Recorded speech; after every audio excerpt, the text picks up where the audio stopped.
দীর্ঘদিনের একটি সম্পর্ক ভেঙে যাওয়ার পর আপনার যদি মনে হয় যে জীবনের কোনো মানে নেই, আপনি সারাদিন সেই মানুষটির কথাই ভাবছেন আর বারবার তার সোশ্যাল মিডিয়া প্রোফাইল চেক করছেন, ইমোশনালি আপনি ড্রেইনড হয়ে যাচ্ছেন। এই যে শূন্যতা আপনি অনুভব করছেন, এটি আপনাকে তিলে তিলে শেষ করে দিচ্ছে। একটি বিচ্ছেদ কেবল একটি সম্পর্কের শেষ নয়, একটি অভ্যাসেরও পরিবর্তন।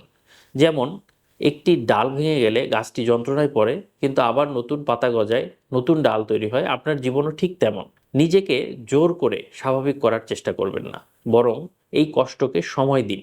মনে রাখবেন, কেউ চলে যাওয়া মানে আপনার জীবনের শেষ নয়। আপনি এখনও সেই মানুষের কি মেসেজের অপেক্ষা করছেন, বা মনে করছেন যে সে আসলে আপনি আবার ঠিক হয়ে যাবেন? এই যে অপেক্ষা, এই অপেক্ষা থেকে আপনি নিজেকে মুক্তি দিন। আপনি আপনার দৈনন্দিন যে অভ্যাসের সাথে ওই ব্যক্তিটি জড়িয়েছিলেন, সেখান থেকে নিজেকে আস্তে আস্তে আস্তে আস্তে চেঞ্জ করুন।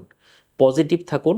আপনাকে যে খুব দ্রুত মুভ অন করতে হবে, ব্যাপারটা কিন্তু আসলে তা না। আপনি আস্তে আস্তে আস্তে আস্তে মুভ অন করুন। ভালো স্মৃতিগুলো আপনার সাথে রাখুন, এবং যে কোনো ধরনের টক্সিসিটি, খারাপ জিনিসগুলো ভুলে যেতে পারেন। দর্শক, দেখুন, সম্পর্ক ভেঙে যায়, সম্পর্ক নতুন করে তৈরি হয়, এই জিনিসগুলির উপরে আমাদের খুব বেশি কন্ট্রোল থাকে না। সো সব কিছুকে নিজের কন্ট্রোলে রাখার জন্য আমাদের যে প্রচেষ্টা, এই প্রচেষ্টাটাই আমাদেরকে মানসিকভাবে চাপ তৈরি করে। অতএব এই চাপ মুক্ত থাকার জন্য আপনি নিজেকে আগে রিল্যাক্স করুন।